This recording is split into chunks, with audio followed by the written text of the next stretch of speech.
अस्सलाम वालेकुम।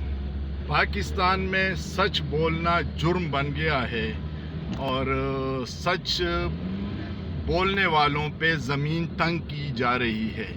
पहले 75 साला बुज़ुर्ग अयाज़ अमीर पे महकमा ज़राअत वालों ने तशद्दुद किया और उनसे छीना गया मोबाइल जब वापस किया तो वही एक नंबर गायब था जिससे धमकियाँ मिलती थी। फिर इमरान रियाज पे 17 लोगों ने FIR दर्ज करवाई और अजीब ममासलत ये है कि वो लोग या ख़ुद नशे के आदी थे या मनशियात फ़रोशी में उन पे पर्चे हुए थे। अब वो लोग मुहिब वतन बन गए और इमरान रियाज जैसा बंदा गद्दार बन गया था। तीसरी वारदात ये हुई कि समी इब्राहिम ऑफिस से निकलते ही उस पर हिजड़ों ने हमला किया और उसको ज़ोदुकोब किया।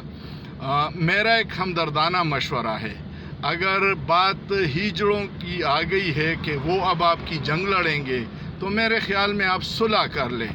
जो बची कुची इज़्ज़त है वो उस तरह ही बच जाएगी जब आप सुलह कर लेंगे।